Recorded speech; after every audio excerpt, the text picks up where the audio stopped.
बोलिएगा नहीं बीच में। Yes, so chemical bonding we are starting here. सबसे पहले एक बात समझोगे, व्हाट एग्जैक्टली ये जो 118 एलिमेंट्स की जो हम बात किए, 118 एलिमेंट्स का नाम हम लोग नेमिंग कर चुके थे ना हम लोग, अननिल वाला ऐसे करते हुए 100 से लेकर के ऊपर वाला। यस वो कर चुके थे ना, क्यों यस मैम। चलिए, केमिकल बॉन्डिंग में सबसे पहले एक चीज ध्यान रखेंगे, एक पूरी पूरी इस तरह से एक भूमिका समझने की कोशिश करो। पूरा का पूरा यूनिवर्स ये 118 एलिमेंट्स बनाया हुआ है, पूरा का पूरा। आज जो कोरोना भी है आपका कार्बन का आरएनए वाला जो चीज है उससे बना हुआ है, ठीक है। सवाल उठता है कि ऐसा क्या चीज हुआ कि इतने सारे जो एलिमेंट्स अलग अलग हैं वो आपस में जुड़ करके they are making different kind of compounds. तुम अपने ही बारे में सोचो ना, किस चीज से बने हुए। सोचो कि कार्बन एलिमेंट जो 14th ग्रुप में प्रेजेंट है आपस में जुड़ करके ऑक्सीजन नाइट्रोजन वगैरह से जुड़ करके एक इंसान खड़ा हो गया, उसके अंदर इमोशंस आ गया, तो प्लांट हुआ, इतना बड़े बड़े ट्रीज हो गया, इतने एनिमल्स बड़े बड़े खड़े हैं सब लोग। आपके आसपास जितनी भी चीजें हैं सब इन्हीं एलिमेंट से बना हुआ है, 118 एलिमेंट्स। ये 118 एलिमेंट्स आपस में जुड़ा कैसे है, how exactly they are combined, what is that mode of combination. Well क्या, what is that mode of combination, ठीक है। एंड सेकेंड रीजन, पहला चीज, हर बार जब तो हम लोग टॉपिक शुरू करते हैं ना तो पहला क्लास जरूर अटेंड करना चाहिए, इस सेंस में कि हम लोग आगे पढ़ने क्या जा रहे हैं, तो आपको क्लियर एक व्यू रहेगा कि टॉपिक में मकसद क्या है टॉपिक का। इस टॉपिक का ये मकसद है, ये टाइम थोड़ा लगेगा इस टॉपिक में, लेकिन ये बात हर समय जानना कि ये टॉपिक आपका केमिस्ट्री के मैकेनिज्म को एक्सप्लेन करता है। ऑर्गेनिक हो गया, ऑर्गेनिक समझना, जितने लोगों भी ने ऑर्गेनिक के लिए त्राही त्राही मचाया है या इनऑर्गेनिक के रिएक्शंस के लिए त्राही त्राही मचाते हैं, वो कभी भी chemical bonding, structure of atom and periodic table, ये 3 टॉपिक आपका बहुत जरूरी होता है अच्छे से समझने के लिए। तो इसका मेन यही है कि एलिमेंट्स आपस में कंबाइन क्यों कर रहे हैं, what is the style of combination, what is the second thing, reason for combination. जैसे सवाल उठता है कि अच्छे भैया कंबाइन क्यों कर रहे हैं ये 118 एलिमेंट्स कंबाइन किए क्यों होंगे, क्या उनके पीछे मकसद क्या होगा, why have they combine, that is a part here. मतलब वो एक पार्ट हो जाता है कि कंबाइन कर क्यों रहे हैं, reason for combination, mode of combination. तो ये 2 चीज को जानना जरूरी है कि आखिर कंबाइन कैसे करते हैं और दूसरा कंबाइन कर क्यों रहे हैं। ठीक है, नया सब्सटेंस बन रहा है तो क्यों चाहिए नया सब्सटेंस, इनका अपना स्वार्थ क्या है, what is their self interest. सबके बारे में कहा जाता है ना, जैसे हम और तुम दोनों बैठे हैं अभी, तुमको पढ़ना है, हमको पढ़ाना है, हम दोनों का अपना अपना सेल्फ इंटरेस्ट है। तो सबका एक कोई भी जो बॉन्ड बनता है, एक दूसरे को जानना शुरू करते हैं, एक दोस्ती होती है, तो आखिर उसके पीछे मकसद क्या होता है, क्यों कर रहे हैं, या why I am doing here, हम क्यों पढ़ा रहे हैं आपको, या आप क्यों पढ़ने जा रहे हो, क्या जरूरत है, कि मतलब क्या कोई भी चीज में क्या जरूरत है, ये चीज को ध्यान रखना। हमने पूछा कोई भी चीज के लिए क्या जरूरत है, ठीक है, खाना वाने के लिए तो समझ रहे हैं कि पेट वेट के भूख लगता है, भूख लगती है तो ठीक है, लेकिन और सब चीज में क्या जरूरी है, हर बार इस क्वेश्चन को पूछो। Questioning has to be there all the time, क्या चाहिए, क्यों किया, क्वेश्चनिंग करके फिर फाइंड आउट सोल्यूशन। पहले क्वेश्चन तो रेज करो तब सोल्यूशन आएगा, क्वेश्चन रेज ही नहीं करोगे और केवल ये बोलते रहो कि ना बहुत कंफ्यूज है, बहुत कंफ्यूज है, वो सब एकदम से अगले पगले जो बच्चे होते हैं ना, बच्चे क्या इंसान, वो लोग ये बात करता है। पहले क्वेश्चन करनी चाहिए, then you try to find out solution, दूसरे की बात बिना सुने हुए। यही क्वेश्चन यहाँ पर है। अगर कैसे कंबाइन करता है भैया 118 एलिमेंट्स, और क्यों कंबाइन करता है, कैसे कंबाइन करने में ही तो आपको 2 तरह का बॉन्ड दिखा, एक आवनिक, यही पढ़ना है हम लोगों को, कैसे कंबाइन करता है आवनिक, और दूसरा कोवेलेंट, ठीक है। लेकिन कंबाइन क्यों करता है, क्योंकि वो रिलीज करना चाहता है एनर्जी। केमिस्ट्री का एक फॉर, हाँ आप कह रहे हो कि फॉर स्टेबिलिटी ना बेटा, ये फंडा फिर समझ में आना चाहिए कि what's the meaning of stability. एक बच्चे ने बोला कि they are combining because they want to become stable. Now what is the meaning of stability, ठीक है, स्टेबिलिटी का मीनिंग भी तो होना चाहिए। तुम पढ़ाई करे जा रहे हो because you want to become stable. अरे भाई क्या स्टेबल, तुम्हारे दिमाग में क्या चल रहा है? स्टेबल का मीनिंग क्या है तुम्हारे हिसाब से? हम क्यों कर रहे हैं? हम स्टेबल बनना चाह रहे हैं इस एज में भी। क्या स्टेबल बनना चाह रहे हैं? मतलब स्टेबल का फॉर्मूला तो एक अलग अलग होना चाहिए, सबका एक ही फॉर्मूला है। स्टेबिलिटी का मतलब होता है there should be after comment there should be large release of energy। जो इंसान काम करते वक्त एनर्जी रिलीज करता है उसके बाद का जो स्टेटस आता है that is called highly stable. समझ रहे हो? किसी को भी अब तुम बोलोगे रतन टाटा इस एज में भी क्यों काम कर रहे होंगे, अंबानी पूरा का पूरा पांचवा तीसरा चौथा पता नहीं कौन सा नंबर है, वो काम किए चला जा रहा है? पगला है क्या? वो काम क्यों किए चला जा रहा है? सब लोग काम इसलिए करते हैं, ये बात को ध्यान रखना, because they want to release energy. And release करने के बाद जो स्टेटस आता है कि आदमी जिसको अच्छी नींद आ जाती है, इंसानों के लिए जो सोता बहुत बढ़िया से है। अब अपने ऊपर मत ये कर रहे ना बेटा, जहां 10 घंटा 12 घंटा सोते हो, excess sleep is also another बीमारी। 7-8 घंटे जो सोते हैं एंड उस बीच में एकदम से नहीं उठते हैं, that is the condition of stability. यानी कि वो जरूर थका है। Release of energy will be giving you stability. मतलब केमिस्ट्री का एक बेसिक फंडा है, why any two things that's combining, why anybody is doing anything, उसके पीछे एक ही रीजन है, because it wants to become stable। Why does it want to become stable? It is releasing energy during combination। Release करता है energy during combination, remember that. ठीक है? क्या energy release करता है? That we are going to take here. तो किस तरह से ये एलिमेंट कंबाइन करेगा? जैसे दो एलिमेंट हैं, उनका मोड ऑफ कॉम्बिनेशन, हमने आपको यही बोला कि मोड ऑफ कॉम्बिनेशन ध्यान रखना है। और दूसरा क्या ध्यान रखना है आपको कि क्यों कर रहा है? Because it's going to release energy.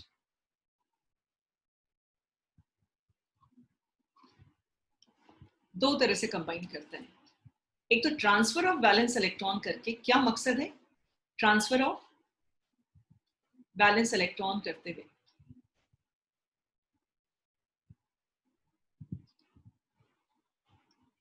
And दूसरा शेयरिंग ऑफ इलेक्ट्रॉन।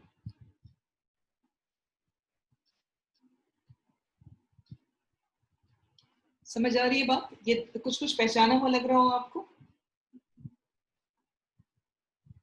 ट्रांसफर मतलब इन दोनों के बीच, दोस्ती के पीछे जो रीजन होना चाहिए, या तो transfer of balance electron from one atom to another atom, या शेयरिंग ऑफ इलेक्ट्रॉन। सुना है कि नहीं सुना है ये चीज? जल्दी बताओ। Yes ma'am, yes ma'am. This results in formation of which bond? तुमको जो थोड़ा बहुत पता है, ये जान लो कि 10th में जो तुम पढ़े हो वो केवल 10% का हिस्सा है।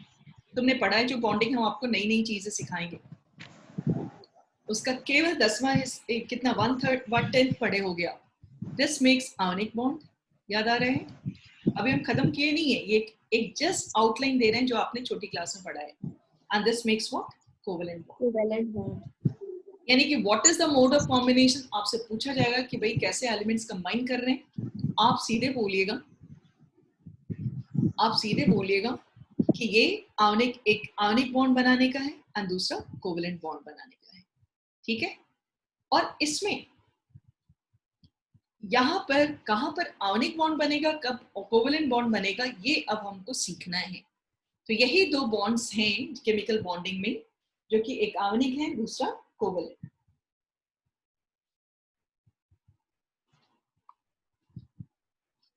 अब आयनिक पर आइए।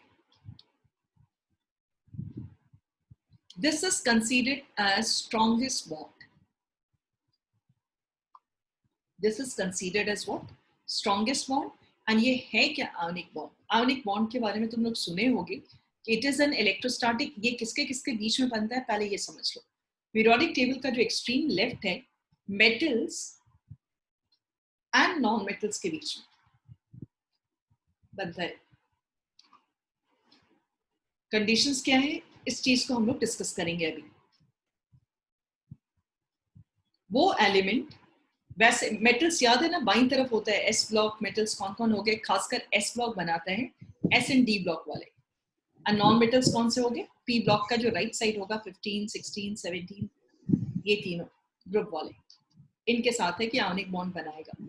होता क्या है आयोनिक बॉन्ड में, तुम्हारे सामने के एग्जाम्पल रहना चाहिए जो कि आप 10th स्टैंडर्ड में पढ़े हो, 10th में कभी थे, ये ध्यान रखिएगा, हल्की सी चीजें चाहिए। What is ionic bond? पहले एक एग्जाम्पल आपको हम दे दें, जैसे देखना ये सोडियम है, सॉलिड स्टेट में, और ये कंबाइन करना चाह रहा है क्लोरीन से। क्लोरीन एग्जिस्ट करता है गैसेस स्टेट में Cl2। इसका डेफिनेशंस वगैरह बताने के पहले आपको जो 10th में पढ़े हो उसको थोड़ा सा रिकॉल कराएंगे।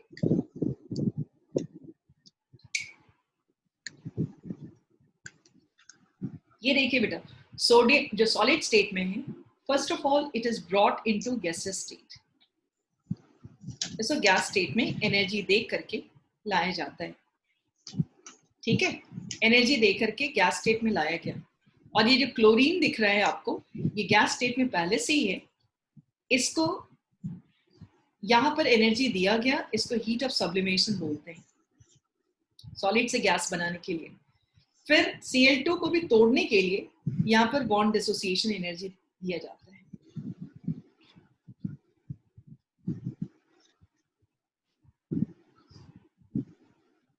ये टूट जाएगा 2 Cl,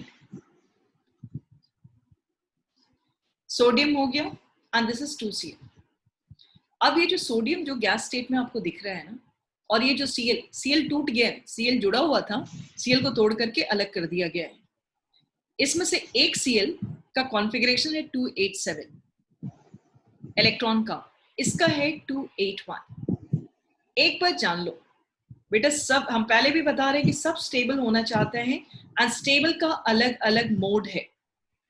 ये सोडियम अपना 281 अपना बाहर का वैलेंस इलेक्ट्रॉन वगैरह आपको हम समझा चुके हैं, वैलेंस इलेक्ट्रॉन उठा करके ये वाला इसको दे देगा Cl को, यहां से यहां इलेक्ट्रॉन ट्रांसफर हो जाएगा।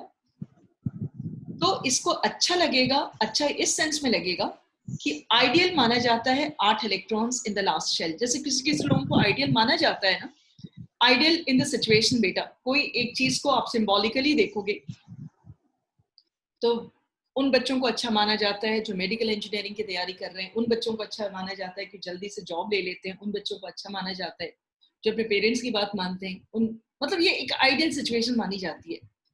उससे थोड़ा सा एब्स्ट्रैक्ट कोई सोचने की कोशिश नहीं करता है।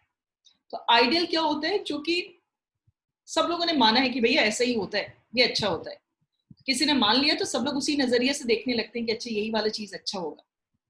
तो वहां यहाँ पर भी आइडियल ये माना गया है कि 8 इलेक्ट्रॉन्स यदि आउटरमोस्ट शेल में रहता है 1 2 3 4, तो ये कोशिश करता है कि क्यों नहीं हम 8 स्टेट में पहुंच जाए, 8 वाले स्टेट में, तो इसके इलेक्ट्रॉन को देने की कोशिश करता है, तो दे देता है इलेक्ट्रॉन। ये देने के बाद बहुत खुश हो गया, Cl माइनस बन गया। आपको पता है कि इसके पास एक एक्स्ट्रा इलेक्ट्रॉन आएगा तो Cl माइनस बन जाएगा। आपको पता है कि ये इलेक्ट्रॉन रिलीज करेगा तो सोडियम आयन बन जाएगा प्लस चार्ज, क्योंकि इलेक्ट्रॉन के जाने के बाद इसके पास इलेक्ट्रॉन्स के नंबर कम हो गए। आपको पता है कि एक एटम के अंदर इलेक्ट्रॉन्स इक्वल टू प्रोटॉन्स होता है तो न्यूट्रल होता है। यदि इसके पास से इलेक्ट्रॉन निकल जाएगा तो वो पॉजिटिवली चार्ज हो जाएगा, प्रोटॉन्स ज्यादा होगा तो पॉजिटिव चार्ज हो गया, चला गया इसके पास एक इलेक्ट्रॉन ज्यादा हो गया तो अब नेगेटिव चार्ज हो गया। तो यहाँ के केस में यही बात आ रही है कि ये sodium ion and Cl minus जैसे ही बेटा बना, ये इनके बीच में इतना स्ट्रॉन्ग अट्रैक्शन होगा, स्ट्रॉन्ग जैसे नहीं मैग्नेट के साथ आयरन चिपकता है वैसे ही एक जबरदस्त अट्रैक्शन होगा पॉजिटिव एंड नेगेटिव चार्ज के बीच में। Opposite charges attract each other. इस अट्रैक्शन को इलेक्ट्रोस्टैटिक अट्रैक्शन बोलते हैं, electrostatic attraction, and this attraction is called ionic bond. इसी को हम लोग आयोनिक बॉन्ड बोलते हैं। We name this as what? Ionic bond. ठीक है। और नई चीज क्या सीखना है, तुम बोलोगे कि मिस इतनी बातें तो हम 10 तक तो पढ़े ही थे। नया चीज क्या है इसमें कि ये जो आयंस आप मोल वगैरह पढ़ करके आ रहे हो, जब हम एक सोडियम और एक Cl2 ऐसे करके लिखे थे ना, बेसिकली ये हम बोल रहे थे 1 मोल के बारे में। This is 1 mole and this is 1 mole of Cl2।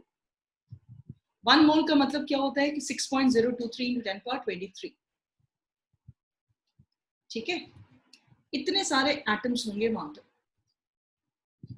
और ये कंबाइन करेगा यदि एक Cl से, तो इतने सारे एटम्स तुम थोड़ा विजुअलाइज कर पा रहे हो, 10 to the power 23 जैसे ही। और हर एक सोडियम, तुम थोड़ी देर सोचना कि सोडियम ढेर सारा एक जगह रखा हुआ है, दीज आर सोडियम, जो सर्कल हम दिखा रहे हैं सोडियम है बेटा। एंड इन लोगों ने इलेक्ट्रॉन फेंकना शुरू किया दूसरे फैमिली में Cl को, Cl ढेर सारा है, ये सब Na+ है, इलेक्ट्रॉन यहाँ फेंकना शुरू किया, लगातार फेंकना शुरू किया इलेक्ट्रॉन, मतलब इधर से फेंका फेंकी शुरू हो गया, ये फेंक रहा है, और ये लोकना कहते हैं ना, इसको लोका चला जा रहा है। यहां से इलेक्ट्रॉन उठ करके यहां से जा रहा है, इस तरफ जा रहा है, ठीक है। और ये लोग Cl इलेक्ट्रॉन्स को लिए जा रहे हैं, या जितना सोडियम है उतना ही इलेक्ट्रॉन रिलीज हुआ, और Cl यहाँ पर उसको गेन कर रहा है। गेन करने के बाद बड़ा खुश, वो लोग Cl- बन गया, और ये लोग खुश है, इतने सारे लोग Na+ बन गए, Na+, they are very happy. एक जान छुड़ा करके खुश है, और एक छीन करके खुश है, मतलब छीन करके नहीं, मिल गया तो खुश है। इनके बीच में एकदम सेल्फलेस जिसको कहते हैं ना, उस तरह का अट्रैक्शन होगा। Selfless attraction will be there between Na+ and Cl-, ठीक है। सेल्फलेस अट्रैक्शन की जब हम बात कर रहे हैं, तो जानते हो ये लोग कैसे अरेंज हो जाएंगे?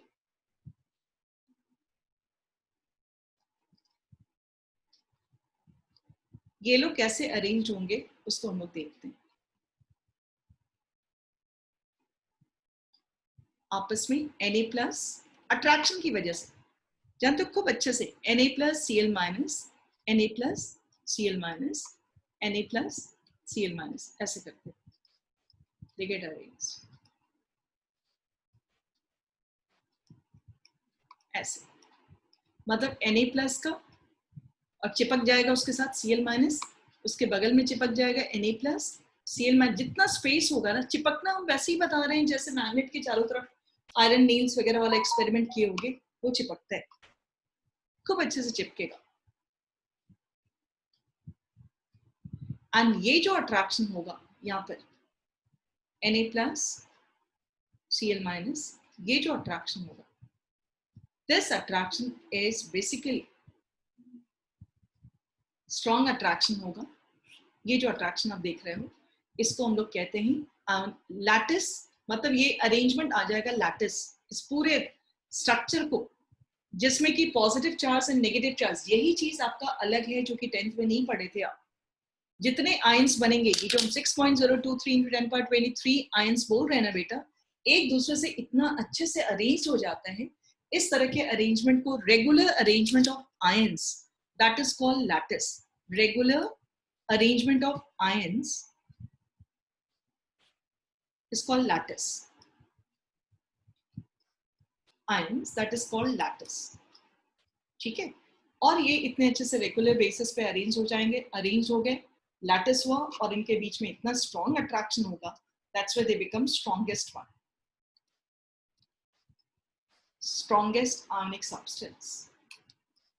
ये जान लो कि इतना ज्यादा अट्रैक्शन होता है इसको, जो नमक आपके घर में पड़ा हुआ है ना, जो नमक है, उस नमक को चूल्हे पे चढ़ा दोगे तो वो पिघलेगा नहीं, इतना मजबूती से ये लोग बंधा रहते हैं, ये बिल्कुल ही नहीं पिघलता है। और इसके बारे में कहा जाता है कि स्ट्रॉन्गेस्ट हुआ। दूसरा, ये अट्रैक्शन जो है कोई स्पेसिफिक नहीं है, कोई ये नहीं बोल सकता है यहाँ पर जैसे Na+ के बगल में Cl- है, कोई Cl- ये नहीं क्लेम कर सकता है कि ये Na+, यही वाला Na+ मेरा है और इसका इलेक्ट्रॉन हमको मिला था। This is non directional, it is called non directional. Non directional से कहने का मतलब हो गया कि जब ये इलेक्ट्रॉन रिलीज किया Cl को, तो इनके बीच का जो अट्रैक्शन है वो स्ट्रॉन्ग नहीं होगा। दिस इज सॉरी, अट्रैक्शन बहुत स्ट्रॉन्ग होगा, लेकिन Na+ ये नहीं कह सकता है Cl को, क्योंकि इसके ये एक एक Na+ आयन के पास ना 6 Cl- घिरा हुआ होगा, अकॉर्डिंग टू स्पेस, ऊपर भी होगा। तो ये कभी नहीं कह सकता है, ये Na+ नहीं कह सकता है कि मेरा इलेक्ट्रॉन केवल यही Cl लिया था, नहीं। ऐसा नहीं होता है, ये बस सब लोग फेंकते चले जा रहे थे और आयंस बने तो एक दूसरे से अट्रैक्ट हो रहे हैं, तो इसकी वजह से इसको स्ट्रॉन्गेस्ट बोला जाता है, strongest ionic substance, they are called non directional. अब नॉन डायरेक्शन के अलावा इसको, इनका मेल्टिंग पॉइंट काफी ज्यादा होता है, इसको पिघलाना बहुत मुश्किल है, हाई मेल्टिंग पॉइंट या हाई, इसके बारे में कहा जाता है कि हाई मेल्टिंग पॉइंट होगा। It can dissolve only in water, it can, केवल पानी ही ऐसा चीज है, पानी को भगवान ने एक अलग से क्या बोलोगे पावर दिया हुआ है। ये पानी एक ऐसा चीज है जो कि Na+ एंड Cl- को अलग करता है, उसी में इतनी हिम्मत है कि इसके इस अट्रैक्शन को तोड़ सकता है।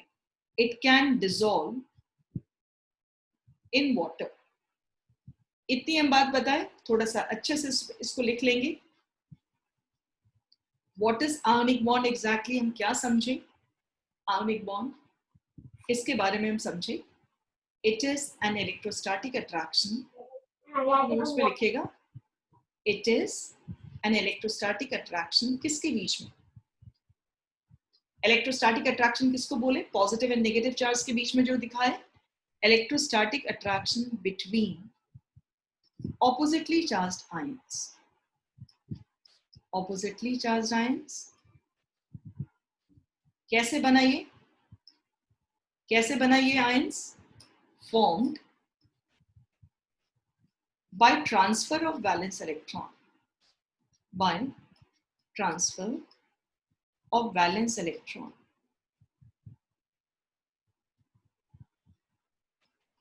electron from one atom to another atom, from one atom to another atom। ठीक है,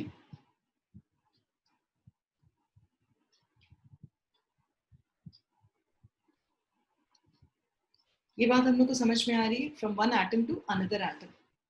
ये था आपका आयनिक बॉन्ड। इसके बारे में हम क्या क्या लिख सकते हैं, कैरेक्टरिस्टिक क्या कर सकते हैं, मतलब आयनिक बॉन्ड के बारे में क्या क्या बोला जा सकता है। इट इज नॉन डायरेक्शनल, पहला चीज। दूसरा, high melting point, melting point highly stable, इसको जल्दी तोड़ना बहुत मुश्किल होता है, और तोड़ने का मतलब क्या हुआ, अलग अलग करना बहुत मुश्किल होता है। It can dissolve, it dissolves in water, in water. इसका देख लो क्या लिख रहे हैं हम, जरा ध्यान देना। It dissolves in water as hydration energy, नया वर्ड आप सीखोगे अभी, hydration energy remains greater than lattice energy।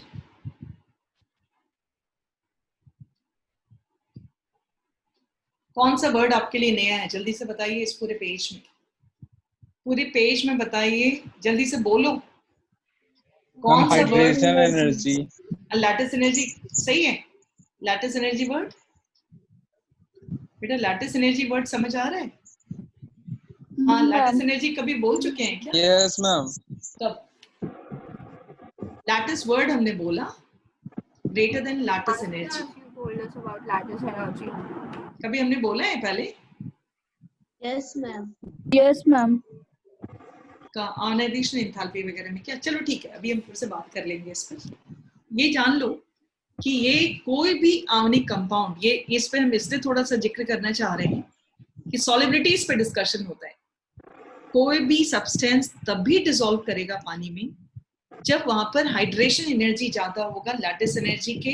ये कैसे, लैटिस एनर्जी हमने बताया था ऑक्सीडाइजिंग एजेंट वाले में, यस याद आ गया, लिथियम को बढ़िया रिड्यूसिंग एजेंट क्यों बोलते हैं, वहां पर हमने वर्ड कोट किया था। ठीक है, अभी जरा सा सिखाते हैं हम आपको, एक बात पिक्चर से थोड़ा दिखा दें। सपोज करो कि ये Na+ Cl-, Na+ Cl-, तुमने पानी में लिया इसको पानी में लिया, ठीक है। अब ये डिसॉल्व कब करेगा, किस सिचुएशन में डिसॉल्व करेगा, इसके बारे में सुनिए। डिसॉल्व तब करेगा, पानी जो है, water is also having high dielectric constant, जैसे ही पानी में लिया जाता है वैसे ही चारों तरफ से Na+ को, ये लोग इतना मजबूती से बंधे हुए हैं, तुमको हम सिखाए थे एक चीज के लिथियम, और ये लोग इतना स्टेबल, आगे इनका प्लेसमेंट कैसे होगा, इनके बीच में स्ट्रॉन्ग अट्रैक्शन है। स्ट्रॉन्ग अट्रैक्शन की वजह से they have release lattice energy. Ionic compound में जो अट्रैक्शन होता है जिस समय ना, उस समय और लैटिस फॉर्म में जैसे जाता है तो they are very stable. Unstable का फंडा तुमको हम बता चुके हैं। स्टेबल तभी आप बोलिएगा जब आप चेक कीजिएगा कि उसने लैटिस एनर्जी रिलीज किया है, it has release lattice energy. Lattice word हम इसलिए बोल रहे हैं क्योंकि आयन सब अरेंज हो जाता है रेगुलर पैटर्न में, और उसके बाद energy it is going to release, that is reported as lattice energy. ठीक है, अच्छा खासा स्टेबल है। जैसे ही पानी में तुम लिए ना, ये पानी करेगा क्या, चारों तरफ से उसको घेर लेता है। घेरता कैसे है उसको देखेंगे। Na+ को चारों तरफ से OH- घेर लेगा। सबसे पहले तो ये काम क्या करेगा वो सुनो। सबसे पहले ये वाटर जी इसको तोड़ेंगे, अलग अलग करेंगे। किसको अलग अलग करेंगे, जितना भी Na+ है ना, इनको अलग अलग करेंगे। उसके लिए एनर्जी का खर्चा होता है। यदि NaCl बनने वक्त अट्रैक्शन की वजह से 200 किलो जूल रिलीज किया हुआ है, तो 200 किलो के करीब बाहर से एनर्जी देना होगा जिससे कि ये लोग अलग अलग हो सके। मतलब एक आयनिक सब्सटेंस को जब पानी में लिया जाएगा तो उसको पानी सबसे पहले खर्चा करता है अपनी तरफ से, जिससे कितना खर्चा करेगा, जितना उसको फायदा हुआ था ना। मतलब तुम एक तरह से सोचो कि पानी will put in energy so that Na+ and Cl- can be separated. Na+ and Cl- separate होगा, और उसको फिर चारों तरफ से अलग अलग करने के बाद चारों तरफ से नेगेटिवली चार्ज आयंस वाले घेर लेंगे। जैसे Na+ को घेरेगा OH- एंड Cl- को घेरेगा चारों तरफ से कौन, H+।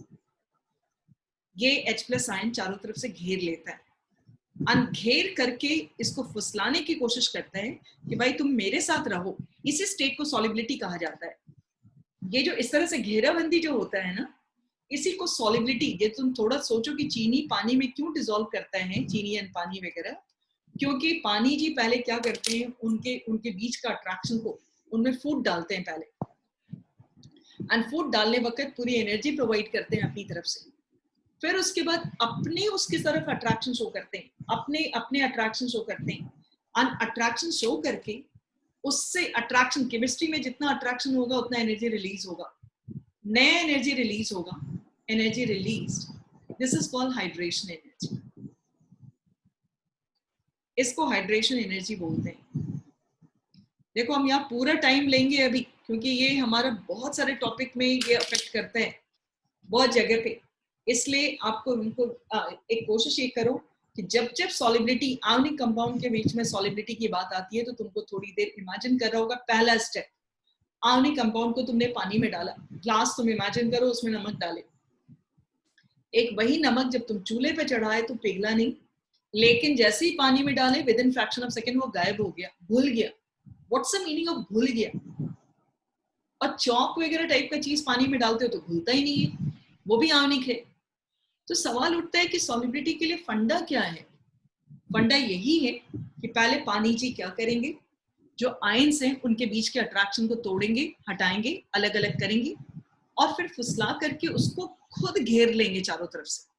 घेरने के बाद उनको एक चीज का डर लगा रहता है कि कहीं वापस में ये Na+ आयन फिर एक दूसरे को साथ देख ना ले और फिर कहीं नजदीक ना आ जाए।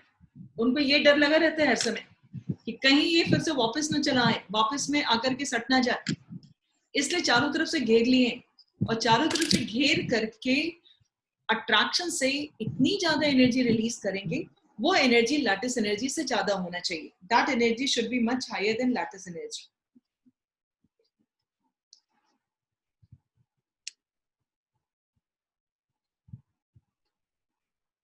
गॉट डिस्कनेक्टेड, लेकिन कनेक्ट होने की कोशिश नहीं कर रहे हैं।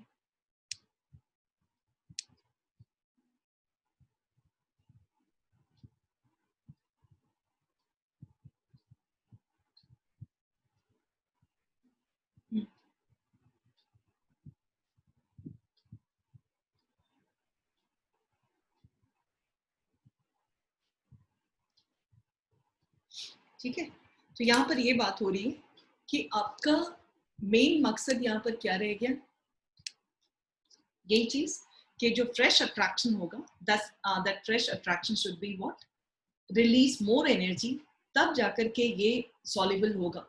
एंड इस समय जो फ्रेश अट्रैक्शन के टाइम में जो एनर्जी रिलीज होता है उसको हम लोग कौन सी वर्ड से इंडिकेट करते हैं, hydration energy. So what is hydration energy?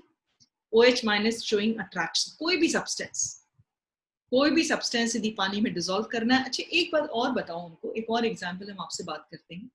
Suppose करो कि एक इंसान जो है वो किसी के साथ पार्टनरशिप में या किसी ऐसे में जॉब कर रहा है, जॉब समझ रहे हो, एंड जॉब में उसको जो पैसे मिल रहे हैं, सपोज करो कि 1 लाख रुपए महीने मिल रहा है, ठीक है, Na+Cl- के साथ रहता है ना, तो उस समय पैसे जो मिल रहे हैं वो 1 लाख के करीब है। अब पानी जाता है वहां पर, उन दोनों के बीच में जो दोस्ती है, जो एडमिनिस्ट्रेटर और जो वर्क कर रहे हैं उनके बीच में दोस्ती है, पहले वहां जाकर के उस दोस्ती को तोड़ता है। और दोस्ती को तोड़ना आसान नहीं है कि जाकर के ऐसे चुगली उगली कर करके दोस्ती को तोड़ दिया। पहले दोस्ती को एनर्जी पुट करता है, दोस्ती तोड़ता है। और ये चाहता है हर समय वाटर कि दोस्ती तोड़ने के बाद वो नई जगह पे उसको अच्छा प्लेसमेंट, मतलब उसको अपनी तरफ खींच लेना है। अपनी तरफ खींचने के लिए उसको ये अट्रैक्ट करना होगा, कन्विंस कराना होगा कि आपको Na+ को सपोज अपनी तरफ खींचना चाह रहे हैं, कन्विंस कराएगा कि आपको वहां 1 लाख रुपए मिलता था, हम आपको ज्यादा रुपए देंगे। यानी कि यहाँ देख लो, ये जो रिलीज की बात कर रहे हैं इसी को हाइड्रेशन एनर्जी बोल रहे हैं। नए अट्रैक्शन के टाइम में ज्यादा एनर्जी रिलीज होना चाहिए, तब भी सॉलिबिलिटी होगा, तब भी जाकर के वो डिसॉल्व करता है। तो हम लोग को क्या समझ में आ रही है कि for solubility hydration energy should always be greater than lattice. लेकिन what is hydration energy? Amount of energy released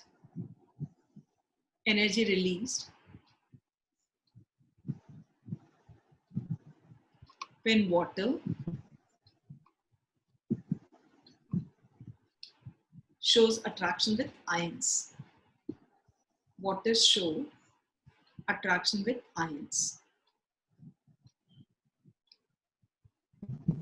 ठीक है, और दोनों चीज लैटिस एनर्जी कहां पर रिलीज होगा, तुम्हारे पास एक क्वेश्चन होना चाहिए, मिस हमको कैसे पता चलेगा कि किसका लैटिस एनर्जी ज्यादा है किसका कम है? तो lattice energy is inversely proportional to atomic size. जिस एटॉमिक साइज ज्यादा होगा उसका लैटिस एनर्जी कम होगा, जिसका छोटा होगा आयोनिक साइज, एटॉमिक या और आयोनिक साइज, वहां लैटिस एनर्जी ज्यादा होगा। और हाइड्रेशन एनर्जी, इत्तेफाकन हाइड्रेशन एनर्जी के साथ भी यही बात है। Hydration energy is also inversely proportional to ionic size. अब तुमसे हम एक क्वेश्चन थ्रो करते हैं यहाँ पर, sodium chloride and potassium chloride में Cl तो सेम है, किसका आयोनिक साइज ज्यादा है? K+ का। किस में लैटिस एनर्जी ज्यादा रिलीज होगा, NaCl बनने वक्त या KCl बनने वक्त? जल्दी से दिमाग लगाओ मैम। NaCl। NaCl इज छोटा, तो NaCl के बारे में कहा जाता है कि this is more stable. Yes ma'am. This is more stable, पता है नहीं आपको? NaCl is more stable. क्यों? क्योंकि NaCl will be releasing more energy due to smaller size of Na+ ion। जिसमें ज्यादा एनर्जी रिलीज होगा, जैसे इसको और फॉर्मेट आपको दे दें, स्टेबिलिटी ऑफ आयोनिक कंपाउंड। अच्छा, यहाँ जितने लोग भी बैठे हुए हो, साइंटिफिक टेम्परामेंट चाहिए आपको। एटम के लिए कंडीशन क्या था? एटम का मकसद क्या था? ऑक्टेट कंप्लीट करना और एनर्जी रिलीज करना। जब आयोनिक कंपाउंड बना, वो स्टेबल तब कहलाएगा when it is directly proportional to lattice energy। उस आयोनिक कंपाउंड को सबसे ज्यादा स्टेबल बोला जाएगा जब वो बहुत ज्यादा एनर्जी रिलीज कर रहे हैं। देखो, कब आपके पेरेंट्स बहुत खुश होंगे आपसे और लगेगा कि नहीं मेरी रिस्पॉन्सिबिलिटी सही खत्म हो गई है, when you will start earning and you will start earning lot, मतलब अच्छा खासा आप अर्न करने लगोगे, तो हर पेरेंट्स पे रिलैक्स हो जाते हैं कि ठीक है अब मेरा काम खत्म हो गया।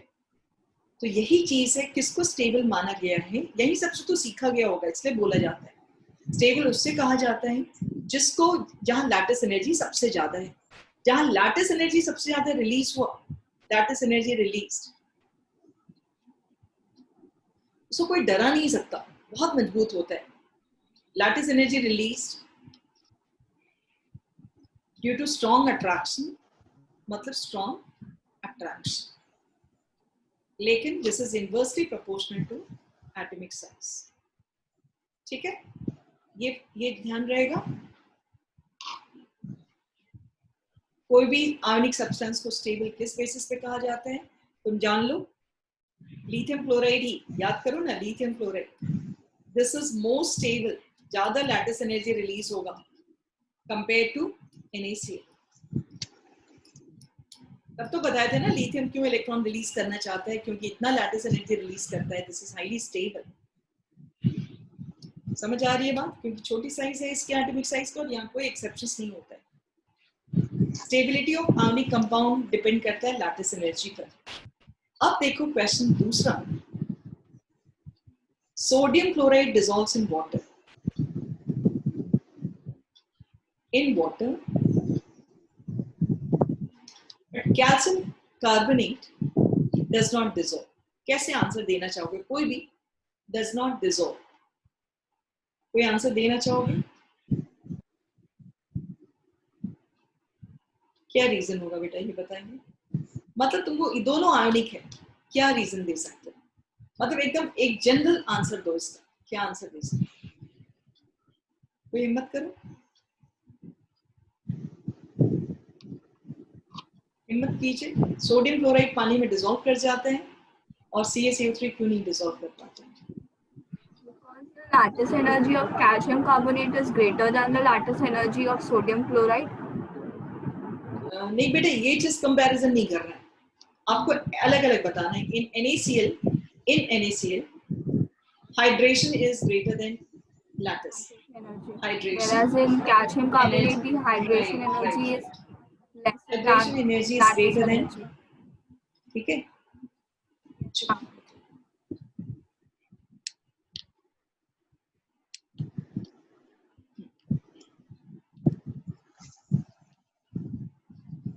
In NaCl, lattice energy is greater than, we said,